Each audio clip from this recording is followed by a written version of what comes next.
Chapter 10, A Souvenir. Dawn came as a backlit silver shroud of fog. In the bombardment of the night before, many areas of our trench works had collapsed. Wretched and dirty, we repaired the damage and rebuilt the trenches as well as we were able.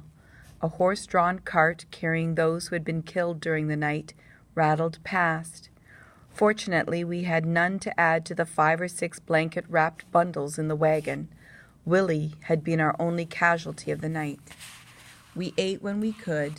I found some crackers in my pack and shared them with the others. I remember Hals cutting an apple with a bayonet and giving a wedge to Jacob, Oscar, Fastnacht, and me. I remember chewing as I looked around at the vast network of trenches and gun emplacements that made up our front lines, fog rendering it all grainy and surreal.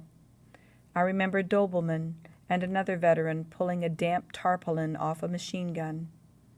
I do not remember the shrieking whines that incoming shells make. I have no memory of the sound of artillery, nor any of the blasts that knocked me right out of the trench. I was brought back to consciousness by explosions, screams, and a rain of hot mud.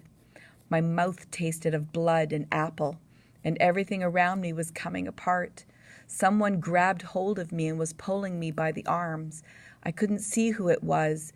Everything was out of focus, including the person trying to help me. I cried out in pain. My shoulders felt as though they were being ripped out of their sockets as I was dragged back to the trench and then pulled face first into it. The bombardment continued. I just lay on my side in the trench. The shelling tapered off. Only as it came to an end did I really start to come to my senses. I forced myself to a sitting position with my back to the wall of the trench. I realized Hals was beside me and wondered why he was just sitting there like that. I was surprised when he leaned over and put his head on my shoulder. "What are you doing?" I asked, feeling confused and irritated. He said nothing. He just continued to rest his head against me. It was then I noticed the warmth, the wetness. Blood was spilling from a gash in his deeply dented helmet. His eyes were blank, dotted with mud. I put my arms around him. I sobbed. I screamed his name, shaking him, trying to shake him back to life. A strong hand had grabbed hold of my shirt. Dobelman pulled me around to stare him in the face. "There's no time for that, boy," I cursed him. He patted my shoulder and he shoved Hall's rifle into my hands. A moment later, I was at the lip of the trench, between Oscar and a bearded veteran. I felt nothing, only the tears drying on my cheeks. In my hands was the Mauser, resting in a crevice between 2 sandbags, and pointed into rolling morning fog. "Hals is dead." "I know," replied Oscar, his voice a lifeless monotone.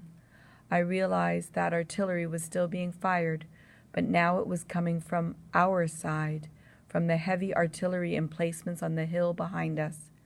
"We're shelling them," said Oscar. "But they're not shelling us," I added. "That's because they're coming now," hissed Dobelman.